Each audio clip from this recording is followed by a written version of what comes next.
Bienvenue sur Clapotis et bienvenue dans cette série consacrée au recueil Mes forêts d'Hélène Dorion.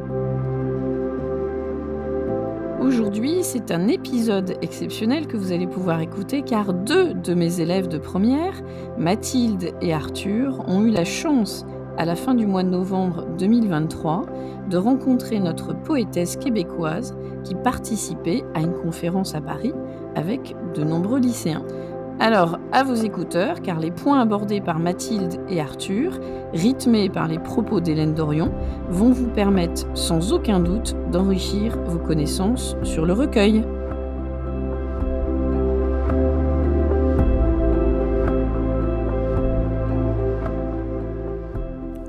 Quels ont été les sentiments d'Hélène Dorion lorsqu'elle a appris qu'elle était inscrite au programme du bac de français dès la session 2024? Alors tout d'abord, Hélène Dorion a été honorée d'être la première femme à être choisie dans le programme du bac. Mais ensuite, elle a été étonnée et réjouie, mais bien sûr tout en restant humble, d'être aux côtés de poètes tels que Arthur Rimbaud ou encore Francis Ponge. C'est une occasion pour elle de faire connaître sa perception du monde, donc c'est une belle opportunité qui s'offre pour elle, et elle se fixe comme objectif de nous transmettre son expérience du poème et de la poésie. Je pense que l'Éducation nationale a voulu mettre un livre qui représentait, qui arrivait au 21e siècle. Je suis une femme vivante, on l'a dit, c'est encore vrai, de la francophonie, du Québec. Donc pour moi, c'est ça, c'est une proposition. Donc ça ne m'élève pas au rang des Rimbaud, Ponge, Hugo Baudelaire. Je ne le sens pas du tout comme ça. Je ne le reçois pas comme ça non plus. Je ne pense pas non plus que c'était cette intention-là. Je pense que c'est une des propositions pour peut-être enseigner différemment la poésie, pour peut-être la recevoir, la faire résonner différemment. Donc, c'est une autre proposition. Et c'est vraiment comme ça que je le vis aussi. Quel regard nous donne-t-elle de la littérature québécoise ? Déjà, il y a toujours eu une attirance pour les poésies au Québec. Pour elle, son recueil Mes forêts est une sorte de consécration de la littérature québécoise. Elle revisite celle-ci. Pour autant, elle ne veut pas donner de signaux qui territorialiseraient son texte, qui l'identifierait comme un texte exclusivement québécois. Elle veut avant tout que ses écrits soient universels et soient écrits pour tout le monde. Pour elle, les questions doivent être universelles, tant dans la forme que dans le propos. Pour moi, le poème est un lieu de partage et ça ne se pose pas, si on veut, pour moi, d'être pudique ou non. Parler de soi, à mon sens, c'est un acte généreux. C'est une manière d'aller à la rencontre de l'autre. C'est aussi donner de soi-même. Si on s'assoit, et c'est sûr que l'écoute est très importante, écouter les autres. Mais pour moi, il y a dans la rencontre une réciprocité. Les deux sont là. Donc, pour moi, quand j'écris, bien sûr, je m'adresse à moi-même, je m'adresse à des lecteurs, indirectement, bien sûr, mais maître de moi-même, c'est de dire, voici, moi, je vais au centre de moi. Est-ce que, lecteur et lectrice, vous avez envie de venir aussi au centre de vous-même? Et là, il y aura cette rencontre. Et quand vous dites vos forêts, en fait, on peut même dire nos forêts. Même dans votre question, ça pourrait dire, est-ce que dans nos forêts? Parce que, à partir du moment où je le publie, ce ne sont plus mes forêts, mais ce sont vraiment nos forêts. Et comme vous le disiez, moi, ça m'a beaucoup touché ce que vous avez dit, parce que c'est ce que j'espère. Je reviens à votre toute première question. Qu'est-ce que ça vous fait d'être au baccalauréat? Il y a l'interprétation du texte, mais il y a l'assimilation du texte. Et ce dont vous parliez, c'est d'assimilation du texte. C'est-à-dire que mon expérience ne compte pas vraiment plus que la vôtre. La vôtre, votre expérience du poème, qu'est-ce que vous faites d'un poème? Où le laissez-vous vous s'adresser à vous? Dans quelle partie de vous-même le laissez-vous aller? Et qu'est-ce qu'il arrive à transformer à l'intérieur de vous pour qu'en sortant tout à l'heure, vous soyez différent de ce matin quand vous êtes entré ici? C'est ça le rôle de la littérature, c'est ça le rôle de la poésie. C'est que quelque chose à l'intérieur de nous se déplace, même légèrement. Mais ça va déplacer autre chose ensuite. Et d'aller à la rencontre de soi, de se dire, je trouve que c'est un acte généreux. C'est de dire, moi, je vais à la rencontre de moi-même. Voici, je suis comme un arbre qui accepte de perdre des feuilles, d'être dénudé, d'être vulnérable, d'être fragile. On est des êtres vulnérables et fragiles. Alors, c'est sûr que, et je le répète, c'est pas parce que ma vie est plus intéressante que celle de n'importe qui. Mais pour moi, c'est de dire, voici, je suis dans cette fragilité-là quand j'écris. Et je ne fais pas semblant d'être autre chose quand j'écris que ce que je suis dans la vie. Et vous évoquiez tout à l'heure, Anthony, ce monde dans lequel on vit avec beaucoup de turbulences, beaucoup de violence, beaucoup de choses qui viennent nous rejoindre dans nos fragilités, nos vulnérabilités. Si on essaie de cacher ça, de nier ça, de faire comme si ça n'existait pas, parce que tout à coup, on entre dans un cadre scolaire et qu'on a à étudier un objet scolaire, on passe à côté de l'essentiel, de ce qui va pouvoir accompagner nos fragilités, nos vulnérabilités et nous accompagner peut-être pour le reste de notre vie. Donc, faire de la poésie, ce qui éclaire ces chemins-là et ce qui nous permet d'être confortables dans nos inconforts intérieurs, parce que c'est ça la vie. La vie, c'est pas 2 + 2 = 4. On est tous désolés, mais c'est pas ça. Puis on le sait que c'est pas ça. Donc, le mieux, c'est de ne pas faire semblant que c'est ça. C'est un mystère, c'est une complexité, c'est du mouvement. Et ce que vous disiez tout à l'heure, ça me touche aussi, parce que c'est comme si vous disiez, laissez le poème vous mettre en mouvement, là où il peut vous mettre en mouvement. C'est ça son rôle, c'est ce qu'il souhaite faire.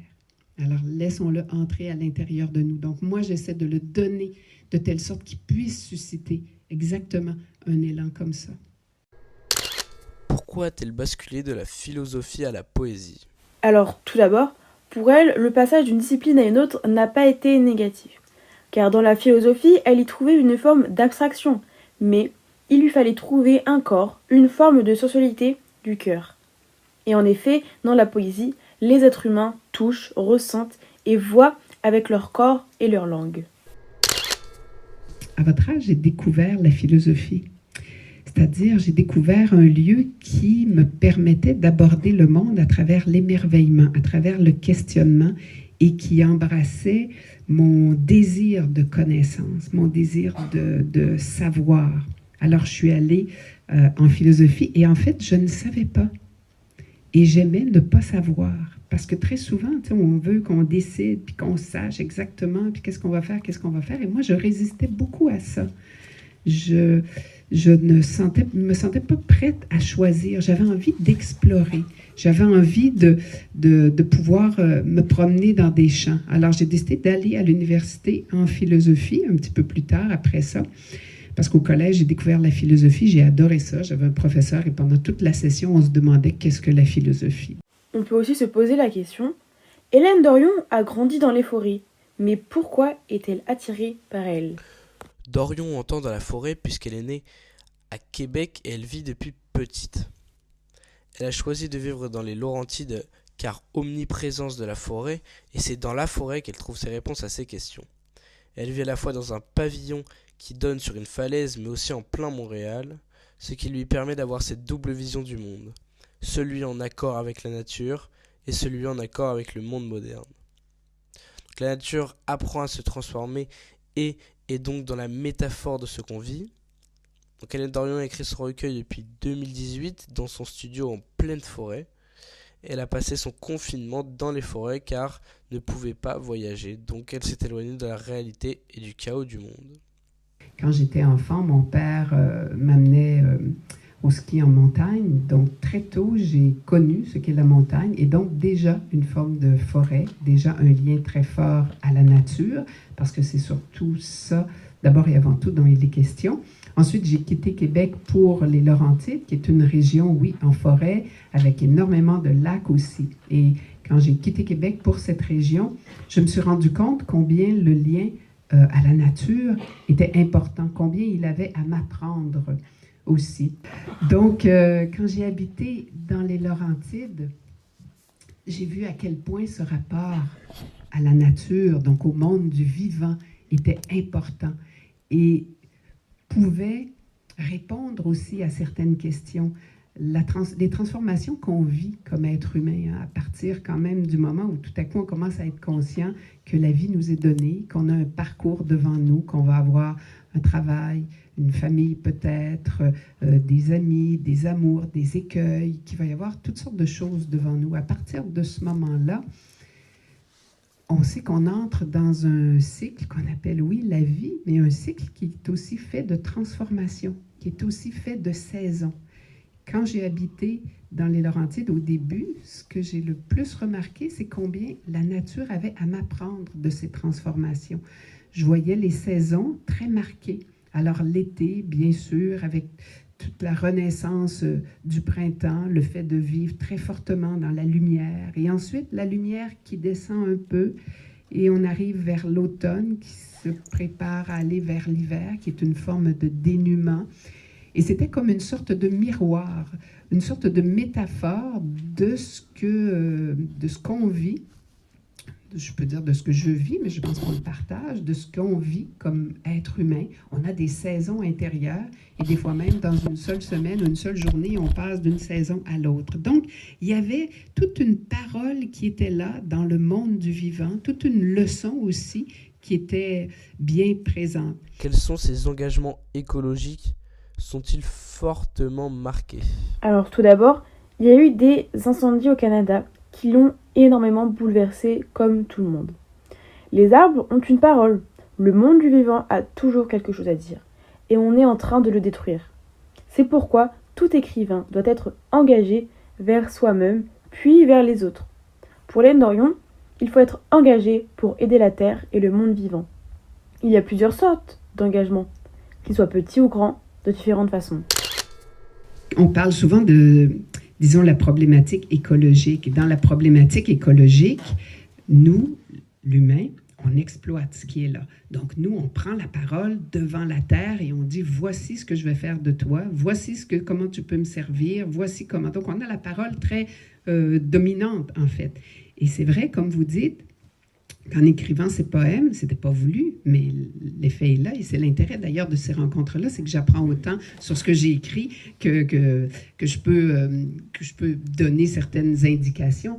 Et c'est vrai, quand j'étais dans cette forêt, les arbres se sont imposés dans une présence si forte qu'effectivement, il y avait une parole qui ressortait. Il y avait une parole qui était là et qui était présente et les forêts se mettaient aussi à parler. Donc, on donne la parole au vivant.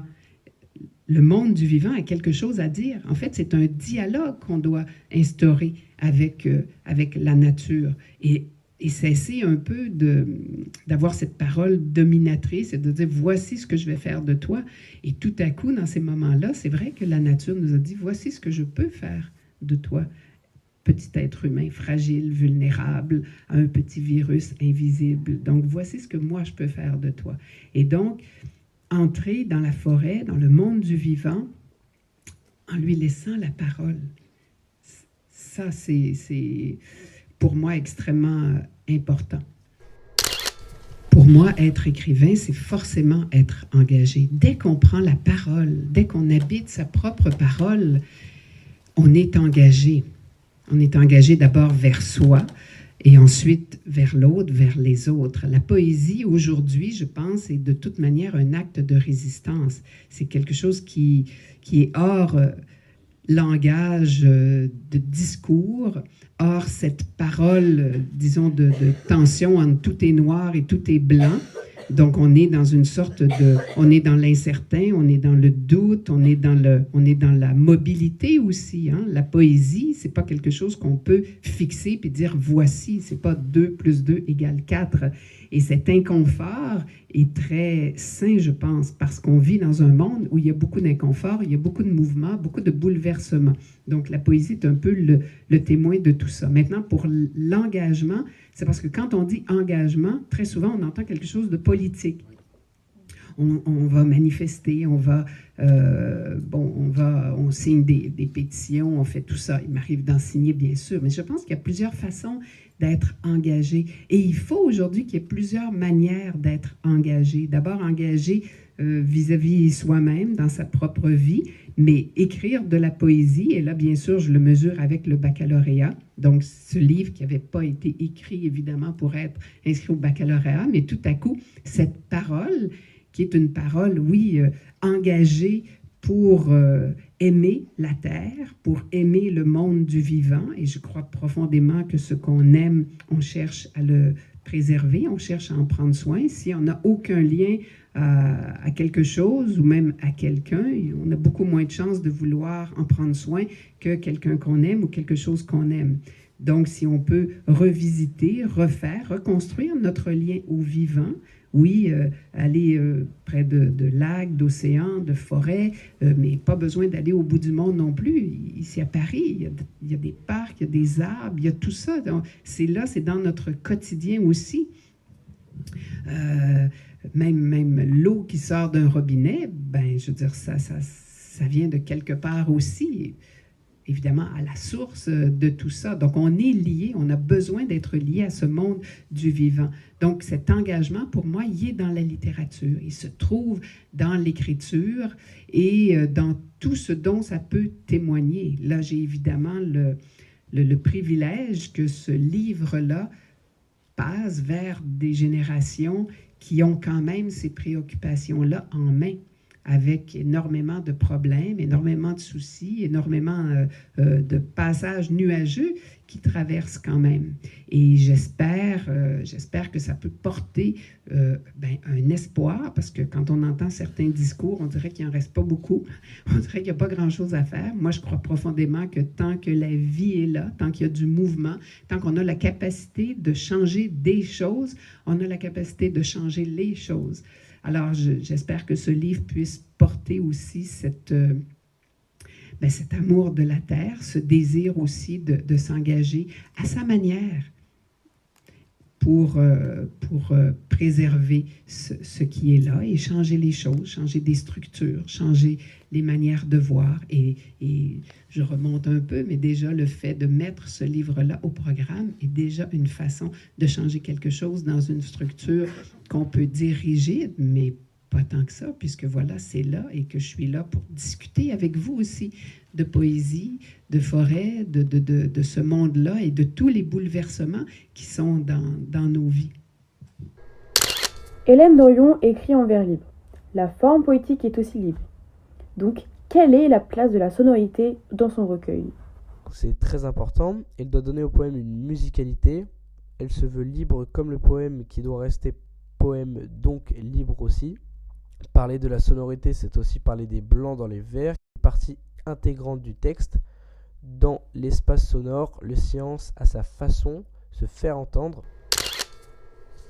Pour moi, un poème existe dans un espace qui s'appelle une page blanche. Alors, le fait de choisir qu'il n'y ait pas de ponctuation et de choisir qu'il y ait ces espacements qui sont quand même réguliers, c'est de mettre un silence, et le silence fait partie intégrale de la poésie du poème. De la même manière qu'on dit, parfois on lit un poème et on dit « mais je ne comprends pas tout ». Il y a une sorte d'opacité, de résistance. C'est que le poème résiste à être autre chose que lui-même. Le poème ne veut pas être une phrase de roman. Il ne veut pas être un article de journal. Il veut rester poème. Et dans sa nature même, il préserve une part d'opacité, une part de mystère, une part d'invisible et une part de silence que moi j'ai figuré sur la page par ces espaces-là. Mais s'il existe sur la page, le poème existe aussi dans l'espace sonore quand il est lu. Et pour moi, cette lecture est extrêmement importante. C'est redonner au poème sa propre musique, sa musicalité. On le sait, dans la poésie, et ça fait partie de sa part de mystère et d'opacité. Quelque chose travaille en dehors de nous. Les mots se rencontrent aussi à partir de rythme, à partir de sonorité. Et quand on écrit, c'est pas voulu. Moi, je me dis pas, je vais écrire, là, puis dans les vers, le vers qui vient, il va y avoir 3 R pour faire une allitération, ou des P, ou des S, ou des assonances. Non, ça vient parce que Je laisse les mots faire leur travail. Je laisse les mots aller devant moi comme des éclaireurs et défricher un chemin à mesure. Moi, j'écris sur ce que je ne sais pas. J'écris devant moi et jamais derrière. Je n'écris jamais sur ce que je sais. Écrire sur ce que l'on sait, c'est de l'essai, c'est de la pensée, c'est de la réflexion, c'est de la philosophie. La poésie, elle, creuse devant. Et qui creuse pour nous, ce sont les mots. C'est la langue, c'est le langage qui fait ce travail-là. Donc, dans l'espace sonore, il y a aussi un silence qui se fait entendre dans la poésie de manière particulière, différente de la musique, mais en même temps semblable à la musique. Donc oui, il y a, et vous l'avez bien mentionné, il y a une construction aussi de ce livre. C'est pour ça que moi, j'ai toujours une réticence à dire le mot recueil, parce qu'un recueil, c'est comme si on recueillait des poèmes, et quand on en a suffisamment, on en fait un livre. C'est possible de faire ça aussi, mais c'est pas comme ça que je construis mes livres. Moi, il y a quelque chose, il y a un début, il y a une continuité et il y a vraiment quelque chose qui s'accomplit dans une forme de dénouement narratif aussi. Parce que pour moi, un poème va émouvoir, il va faire réfléchir, mais il va aussi raconter à sa manière quelque chose. Donc cette construction est une forme est évolutive aussi, du début jusqu'à la fin, autant dans sa forme que dans son propos. Et un livre à sa propre volonté. J'ai pu, à la réédition, me dire, je vais essayer d'enlever la ponctuation de ce livre qui date de 2012 et c'était impossible parce que le poème a besoin de cette ponctuation, parce que le vers est plus ample, parce qu'il est construit différemment, parce que le degré de narration est plus grand. Donc, le texte ne le voulait pas, alors que dans Mes forêts, oui, là, ça fonctionnait très bien, ça s'est vraiment imposé. Donc, chaque livre, je pense que dans le futur, je serais étonnée de revenir à la ponctuation, mais comme vous le disiez tout à l'heure, c'est aussi une démarche. Mes forêts c'est pas mon premier livre, c'est peut-être mon 30e livre de poèmes. Donc, année après année, livre après livre, il y a quand même une démarche, une manière de creuser avec le langage, de questionner aussi la forme pour en arriver là et ce qui va venir par la suite. On n'écrit pas qu'avec sa tête et on n'écrit pas principalement qu'avec sa tête ou sa volonté. Je disais tout à l'heure, en répondant à votre question, le texte le voulait, ce titre. Alors, qu'est-ce que veut le texte? C'est ça qu'on se demande quand on écrit. C'est pas qu'est-ce que moi je veux, je peux pas imposer une volonté si ça ne fonctionne pas dans le texte. Et c'est là où la lecture, la relecture, l'assimilation, l'interprétation peut faire en sorte d'aller dans le texte et de voir encore mieux que l'auteur, qu'est-ce que le texte a voulu? Comme par exemple, une chute de galets et l'ombre du chaos, possiblement que, oui, dans cette part de non-volonté, mais qui fait qu'on écrit d'abord et avant tout de la poésie parce qu'on fait confiance aux mots. Donc, on fait confiance à cette lecture intuitive, à cette lecture imaginative, à cette lecture aussi qui, à partir du texte, va aller le rencontrer, aller à la rencontre du texte et révéler justement ces moments-là. Mais de demander est-ce que l'auteur l'a voulu ou non, d'abord, très sincèrement, ça n'a pas d'importance. Parce que si le texte le dit, on n'a pas une conscience de chaque chose qui peut se passer dans un texte. Et ça, je le dis très bien. Les professeurs, rassurez-vous, je ne valide ou n'invalide jamais ce qu'on peut me demander. Je ne me permettrai jamais de faire ça parce que ce n'est pas la position que j'ai.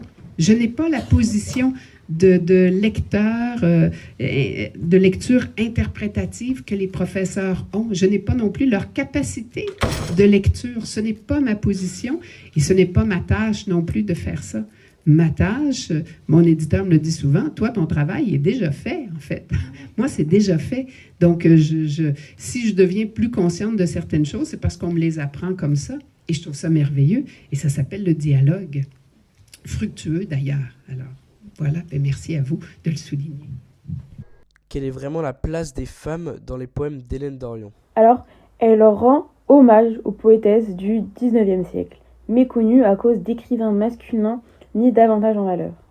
Hélène Dorion est elle-même une femme, donc écrire, c'est aussi expliquer l'expérience et le regard des femmes dans le monde. C'est un peu comme mon pays. Moi, j'écris J'écris à travers une langue, un pays, j'écris à travers un corps, et mon corps est un corps de femme. Mon expérience du monde est une expérience au féminin, et mon regard est un regard de femme. Donc, en fait, ça s'inscrit partout parce que c'est ma chair, c'est ma manière d'approcher le monde, c'est mon histoire aussi. En même temps, cette femme que je suis porte toujours cette humanité. Donc, c'est une manière d'être au féminin qui est là et qui porte, je l'espère en tout cas, bien sûr, toute l'humanité. Voilà, cet épisode est terminé, en espérant qu'il vous ait apporté des informations importantes pour compléter vos connaissances sur le recueil et vous préparer au mieux, comme nous, aux épreuves orales et écrites qui nous attendent dans quelques mois.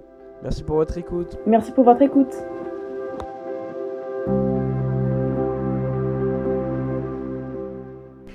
L'horizon. Une chute de lien avec le ciel qui jette l'encre. Un désordre que blessent les vents. De biais, la beauté vient chasser l'obscurité. Les forêts apprennent à vivre avec soi-même. Le ruisseau creuse loin dans la terre, dénoue la montagne qui pèse de tout l'automne. Le rideau s'effrite dans un souffle lourd. Le ruisseau balaie le passé vers demain, entraîne dans son courant le froid qui rongeait les heures. Comme un petit bruit au fond de l'âme, ce que l'on tait, les pierres le portent. Il fait un temps de bourrasque et de cicatrices, un temps de séisme et de chute. Les promesses tombent comme des vagues sur aucune rive. Les oiseaux demandent refuge à la terre ravagée, aux jardins éteints entre l'odeur de rose et de lavande. Il fait un temps de verre éclaté, d'écrans morts, de nord perdu, un temps de pourquoi, de comment, tout un siècle à défaire le paysage. Mon chant soulève la poussière de spectacles muets, comme un trou béant dans la maison noire des mots. Il fait un temps jamais assez, un temps plus encore et encore plus, encore plus. On ne pourra pas toujours tout refaire. Dans ce temps de bile et d'éboulis, les forêts tremblent. Sous nos pas, la nuit approche. Je n'ai rien déposé au pied du chêne, rien à l'ombre du saule. Je ne me suis adressé ni aux faibles ni aux puissants. Je n'ai pas vu le veilleur à l'entrée de la mer, pas vu le jardinier cueillir le crocus d'un printemps, pas trouvé le miel et la soie, pas vu le ciel dans l'étang. Quelque chose de la solitude, rien qui laisse paraître la déchirure. Je me suis assise au milieu de ces vastes alliés, sans voix. Le temps continue de s'infiltrer dans la terre, gorge les rochers.